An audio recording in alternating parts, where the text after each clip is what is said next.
Buong mundo, napaputang ina talaga.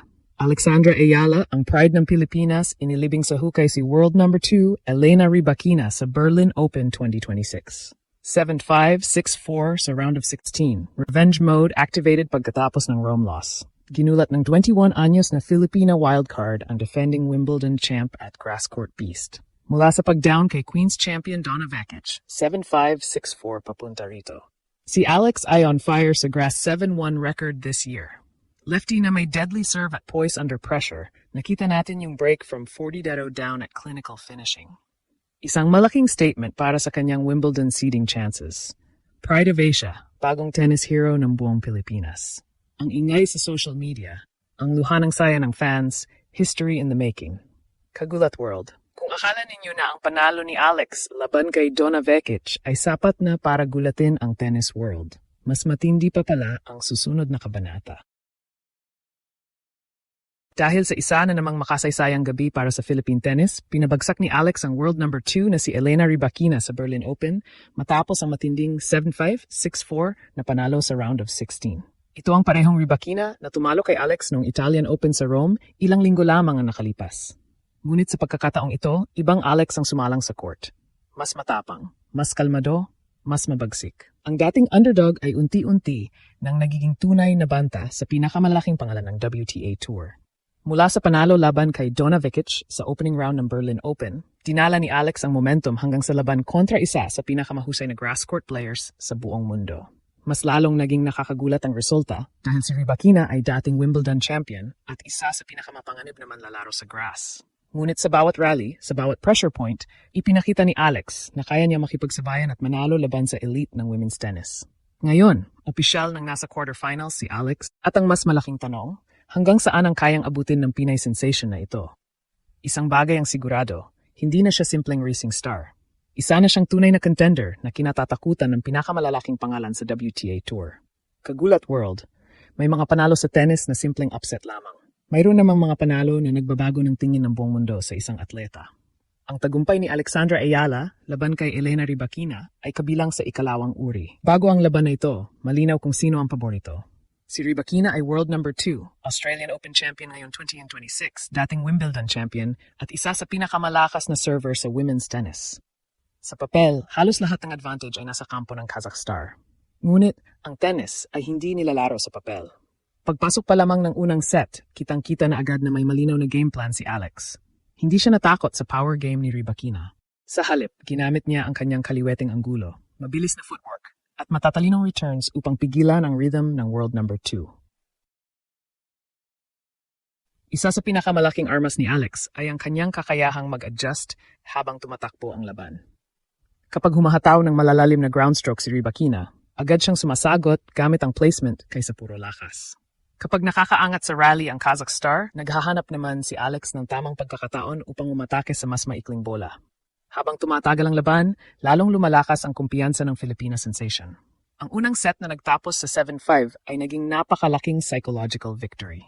Dahil alam ng lahat na kapag nauna si Rybakina, napakahirap na nitong habulin lalo na sa grass court. Ngunit nang maagaw ni Alex ang opening set, nagsimulang magbago ang momentum ng buong laban. Sa ikalawang set, lumabas ang isa sa pinakamahalagang aspeto ng kanyang paglalaro, mental toughness. Hindi nagpapanik si Alex kapag nasa ilalim ng pressure. Hindi siya natitinag kahit kaharap ang isa sa pinakamalaking pangalan sa tour. Sa halip, lalo siyang nagiging kalmado. Maraming beses na nagtangkang bumalik si Rybakina. Ngunit sa bawat pagkakataon, may sagot si Alex. Minsan na isang clutch serve, minsan na isang matapang na forehand, minsan na isang perfectly timed return na naglalagay sa kalaban sa depensibong posisyon. Ito ang klase ng maturity na bihirang makita sa isang 21 anyos na manlalaro. Mas lalong kahanga-hanga dahil hindi ito isolated performance. Bago pa man ang laban na ito, tinalo na rin niya si Donna Vekic sa Berlin Open opener sa straight sets. Ibig sabihin, hindi ito't sambaw isang magandang araw lamang. Ito ay produkto ng tuloy-tuloy na pag-unlad ng kanyang laro sa grass surface. Ngayon, habang papalapit ang Wimbledon, malinaw na may bagong pangalan ng binabantayan ang buong tennis world. At ang pangalang iyon ay Alex. Hindi na siya simpleng wildcard. Hindi na siya simpleng prospect. Isa na siyang tunay na panganib sa sinumang mapapatapat sa kanya. At habang papasok siya sa quarterfinals ng Berlin Open, isang mensahe ang malinaw niyang ipinadala sa buong WTA Tour. Handa na siyang makipagsabayan sa pinakamahuhusay sa mundo. Kagulat World, hindi lang basta panalo ang naitala ni Alex laban kay Elena Rybakina. Ang totoo, isa itong panalo na maaring maging turning point ng kanyang buong karera. Sa professional tennis, may mga sandali na nagsisilbing hudyat ng pagdating ng isang bagong bituin. Para sa marami, maaring ito na ang sandaling iyon para kay Alex. Bakit? Dahil ang tinalo niya ay hindi ordinaryong manlalaro. Si Elena Rybakina ay kabilang sa pinakarespetadong pangalan sa WTA Tour. Dating Wimbledon champion, Grand Slam winner, at isa sa mga manlalarong halos lahat ay iniiwasang makaharap kapag grass court season. Kilala siya sa kanyang napakalakas na serve, mabibigat na ground strokes, at kakayahang kontrolin ang laban mula umpisa hanggang dulo. Ngunit sa Berlin Open, nakita ng buong mundo na may isang manlalaro na hindi natakot sa kanyang reputasyon. At yun ay si Alex. Mas nakakabilib pa rito ang paraan ng kanyang pagkapanalo. Hindi siya sinuwerte. Hindi nag-retire ang kalaban. Hindi rin siya nanalo dahil sa injury issue. Nanalo siya dahil mas maganda siyang naglaro. Mula umpisa hanggang huling punto, ipinakita ni Alex ang kumpletong package ng isang elite player. May power, may movement, may tactical awareness, at higit sa lahat, may composure sa pinakamahirap na sandali ng laban. Ito ang aspetong pinakamaraming eksperto ang napansin. Nung mga nakaraang taon, ang madalas na tanong tungkol kay Alex ay kung kailan niya maaabot ang susunod na level. Alam ng lahat na may talento siya. Alam ng lahat na may potensyal siyang maging top player. Ngunit ang tanong noon ay kung kaya ba niyang gawin ito laban sa mga tunay na elite ng sport. Sa Berlin, nakuha na natin ang sagot. At hindi lang isang beses. Matatanda ang bago niya tinalo si Rybakina. Napabagsak din niya si Donna Vekic, isa sa pinakamainit na manlalaro sa grass season. Ibig sabihin, sunod-sunod niyang pinatumba ang mga world-class opponents sa parehong torneo. Dito nagsisimulang mabuo ang isang napakadelikadong imahe para sa mga susunod niyang makakalaban.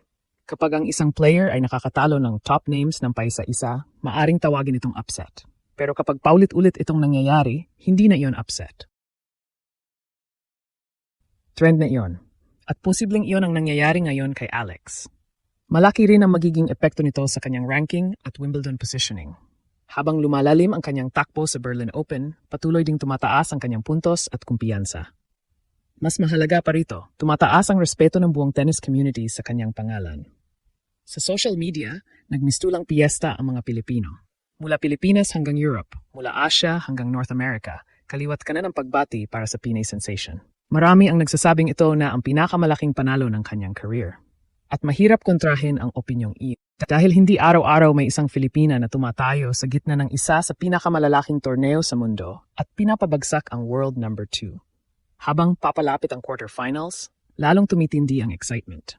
Ngayon, hindi na lang simpleng tanong kung makakapanalo pa si Alex. Ang mas malaking tanong ngayon ay, mayroon bang kayang pumigil sa nag-aalab na momentum ni Alex habang papalapit ang Wimbledon season?